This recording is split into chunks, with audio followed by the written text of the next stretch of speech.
to Todd Talk. Today I'm going to talk to you about the importance of keeping track of your keys.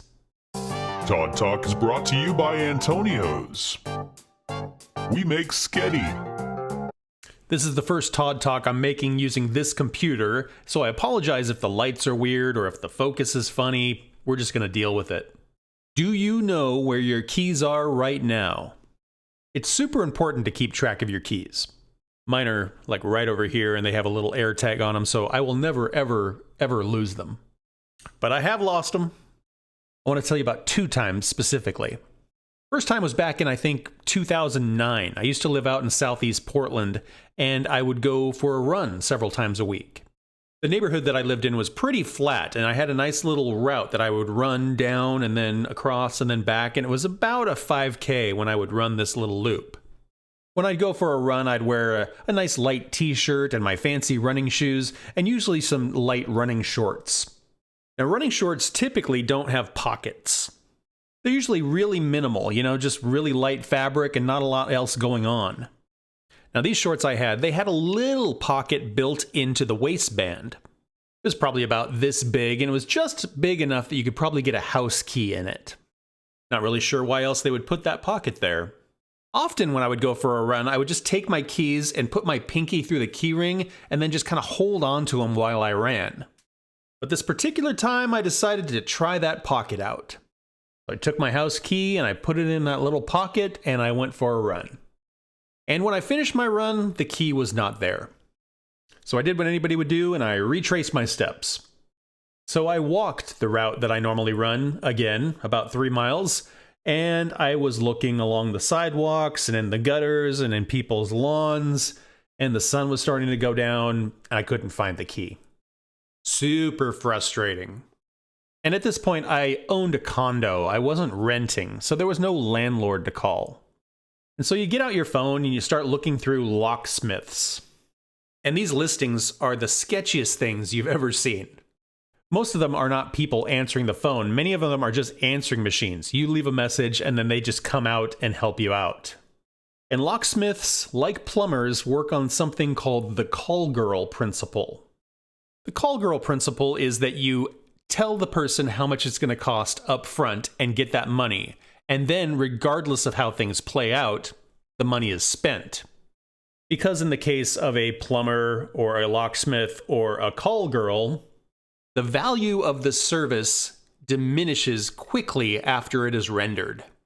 When there is water pouring out of a broken pipe, you will pay anything to make that stop. And then when you see it takes them 2 minutes to make that water stop, you question the value of the money that you just spent. Much like if you were paying for the services of a call girl, I imagine. So this dude shows up in a van with a bunch of tools, and he tries some stuff. Tries jimmying this, tries doing that, and tells me that the only option he has left is to drill the lock out. And this sounds awful, and then you know you're going to have to replace the lock.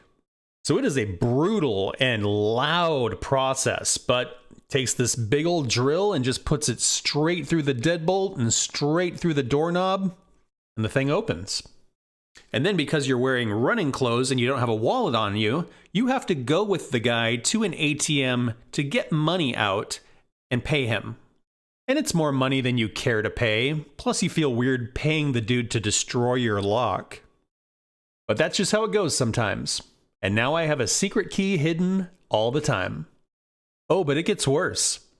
There was one time around 2014, 2015 where I went hiking. I live up in the Pacific Northwest, and if you drive about an hour outside of the city, there's really picturesque waterfalls and national forests and some really great hikes. So on this particular day, I had driven out about an hour, and I pull off onto the shoulder of the road where the trailhead is, and I get into my trunk. And in my trunk, I've got my day pack that has like my water and my camera, and then also in the trunk are my hiking boots. So I put my wallet, my phone, and my keys in the day pack, and then I sit down on the bumper to put my hiking boots on. And after I get my boots all laced up, I stand up and I shut the trunk. And inside the trunk is my keys and my cell phone and my wallet.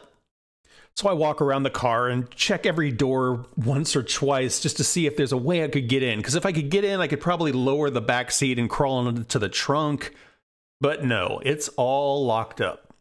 So I scream and curse for a couple of minutes. And then you figure, I've got to do something. So on the side of the road, I find this rock. And I decide I'm going to break one of my windows. You know, at first I was imagining I'd break one of my backseat windows. And then I realized, there's that little like triangular window that's kind of in the corner. Maybe that would be the best window to break. And so I take this rock and I throw it as hard as I can at this glass. And you would not believe how difficult auto glass is to break. This rock would just bounce off of the glass like I was throwing it at a wall. At first, I was afraid of throwing it too hard because I didn't want to go through the window and then like mess up the interior of my car. But it got to the point where I was throwing this thing like a major league pitcher, like as hard as I possibly could to try to get this rock to go through the glass. And eventually it did.